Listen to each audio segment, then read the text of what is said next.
आप देख रहे हैं न्यूज़ 9 भारत, रखिए आपको सबसे आगे।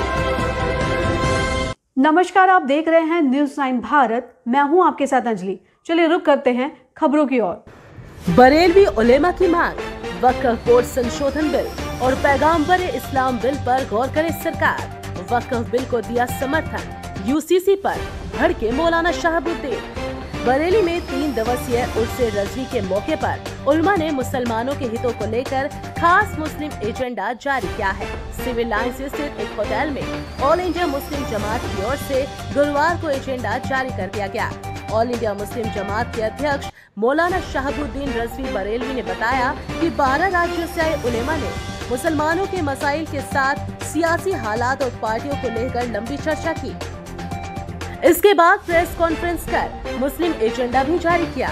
मौलाना ने बताया कि इस एजेंडे में कहा गया है कि मुसलमान शिक्षा, बिजनेस और परिवार पर ध्यान दें, समाज में फैल रही बुराइयों की रोकथाम करें, वरना इसके भविष्य में नुकसान उठाने पड़ेंगे। देश की एकता और अखंडता के लिए मुसलमान हर कुर्बानी देने को तैयार है, मगर 2 मजहबों के बीच में नफरत फैलाने वाली राजनीति बर्दाश्त नहीं की जा सकती। जुल्म और नाइंसाफी को ज्यादा दिन तक बर्दाश्त नहीं किया जाएगा। सरकारों और राजनीतिक पार्टियों को इस पर गंभीरता से काम करना होगा। मुसलमानों के प्रति आचरण में बदलाव लाना होगा। मौलाना ने कहा कि समान नागरिक संहिता मुसलमान को किसी भी सूरत में मंजूर नहीं, ये शरीयत के खिलाफ है। हम इस कानून का हर तरह से विरोध करेंगे। समान नागरिक संहिता, वक्फ संशोधन बिल, पैगम्बर इस्लाम की शान में गुस्ताखी जैसे मुद्दे भी उठाए गए। केंद्र राज्य सरकारों के लिए एडवाइजरी व सलाह भी जारी की गई। उन्होंने कहा कि मुसलमानों को आर्थिक आधार पर आरक्षण देने, सरकारों में मुस्लिम नुमाइंदगी बढ़ाने और अन्य जैसी बातों को मुस्लिम एजेंडे में प्रमुखता से शामिल किया गया है। बरेली से संवाददाता सुमित श्रीवास्तव की रिपोर्ट। किस मुद्दे पर क्या एजेंडा है आप?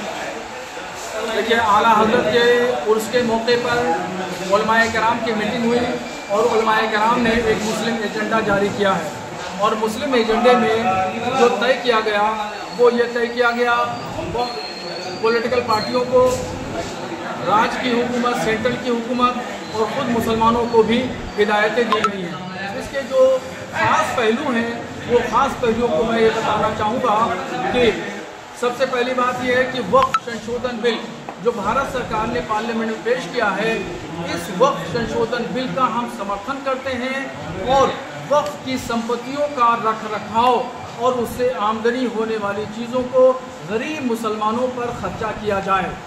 और लाल किले से प्रधानमंत्री ने सेकुलर सामान नागरिक संहिता की जो बात कही है वो भारत के मुसलमानों को मंजूर नहीं है, चूँकि वो सीधे सीधे तौर पर शरीयत में मुदाखलत है और हर वो काम जो शरीयत में मुदाखलत होगा, चाहे वो सेंट्रल गवर्नमेंट करे या राज्य की सरकारें करें, वो भारत का मुसलमान मंजूर नहीं करेगा, उसको कबूल नहीं करेगा।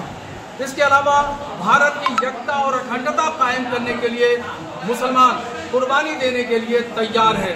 भारत की सालिमियत ज़रूरी है। यहाँ पे कट्टरवाद, कट्टर विचारधारा की सोच के खिलाफ हम बड़े पैमाने पर मुहिम चलाने जा रहे हैं और इसमें भारत का सहयोग भी हमें चाहिए। और साथ में मुसलमानों के ताल्लुक से जो मुस्लिम एजेंडे में बात कही है उलमा ने, वो ये है कि मुसलमान अपने अंदर, समाज के अंदर जो बुराइयां आ गई हैं उसको दूर करे। जैसे 3 तलाक एक साथ में न दे, मुसलमान अपनी लड़कियों को अपनी ज़मीन जायदाद में भी हिस्सा दें और जो तमंगर मुसलमान हैं यानी मालदार पैसे वाले मुसलमान, वो लोग लड़कियों के लिए स्कूल, कॉलेज और मदरसे खोलें, अच्छे से अच्छी उनकी तालीम हो ताकि वो एक बहुत बड़ी कम्युनिटी का हिस्सा हैं। और इसके साथ में भारत सरकार और राज्य सरकारों से कहा गया है एजेंडे में कि मुसलमानों के खिलाफ कोई भी पॉलिसी नहीं बनाई जाए और अगर पॉलिसी मुसलमानों के खिलाफ बनाई जाएगी तो हम सहयोग नहीं करेंगे। और साथ साथ में हम आज मीडिया के माध्यम से ये मुतालबा करना चाहते हैं कि गुस्ताखे रसूल की सज़ा के लिए एक पार्लियामेंट में और स्टेट की हुकूमतें असम्बलियों में कानून बनाएं और उस कानून का नाम पैगम्बर इस्लाम बिल हो, ताकि जगह जगह देखा जा रहा है पैगंबर इस्लाम सल्लल्लाहु अलैहि वसल्लम की शान में गुस्ताखियां हो रही हैं और उनकी कोई गिरफ्तारी नहीं हो रही है। अगर ये कानून बन जाएगा तो हम ये समझते हैं कि फिर गुस्ताखे रसूल की सज़ा मुकर्रर हो जाएगी, पैगंबर इस्लाम की शान में गुस्ताखी नहीं करेगा। और ऐसे ही हम सरकारों से कहना चाहते हैं कि वो स्कीमें बनाएं और वो स्कीम ऊपर से लेकर नीचे तक अल्पसंख्यकों को पहुंचना चाहिए, सबको फायदा पहुंचे, मुसलमान कम्युनिटी डेवलप होगी, हमारा देश डेवलप होगा। हम चाहते हैं कि देश 2047 तक जो है वो भारत देश ऊंचाइयों की मंजिल पर पहुंच जाए। और साथ पॉलिटिकल पार्टियों को भी ये हिदायतें दी गई है कि पॉलिटिकल पार्टियां हमेशा जब इलेक्शन आता है तो बीजेपी का हवा दिखा करके मुसलमानों का एक मुश्तरका वो वोट बैंक लेना चाहती हैं। तो हम उनको आगाह करना चाहते हैं, उनको हिदायत देना चाहते हैं, चाहे सपा हो, बसपा हो, भाजपा हो, कांग्रेस हो, XYZ कोई भी पॉलिटिकल पार्टी हो, हम उनको हिदायत देना चाहते हैं कि मुसलमानों को वो बंधुआ मजदूर न समझें। मुसलमान अपना फैसला खुद करना जानता है, वो अपने अच्छा भला करना जानता है, इसलिए उसको जो है बीजेपी के नाम पे डराना बंद कर दिया जाए।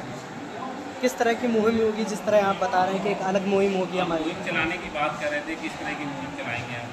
हम आतंकवाद के खिलाफ मुहिम चलाएंगे, इस्लाह माशरा जो मुसलमानों के अंदर बुराइयां आ गई हैं उन बुराइयों के खिलाफ हम अभियान चलाएंगे, आतंकवाद के खिलाफ मुहिम चलाएंगे और ये लड़कियों को हक दिया जाए, जमीन और जायदाद में एक साथ 3 तलाक न दिया जाए। माशरे का जो समाज का ताना बाना जो बिखर गया है, हम उस सिलसिले में बताएंगे, अपनी कौम को बेदार करेंगे कि आपके अंदर जो बुराइयां आई हैं उन बुराइयों को दूर करो ताकि आगे तरक्की कर सको। शिक्षा के बारे में बताएंगे और सूफीज़्म के बारे में बताएंगे ताकि कट्टरवाद खत्म हो और सूफीज़्म यानी सुन्नी सूफी विचारधारा को बढ़ावा मिले। अभी के लिए फिलहाल इतना ही काफी। बने रहिए हमारे साथ। छोटी से बड़ी खबर जानने के लिए न्यूज़ 9 भारत पर अब चाहूंगे इजाजत। नमस्कार।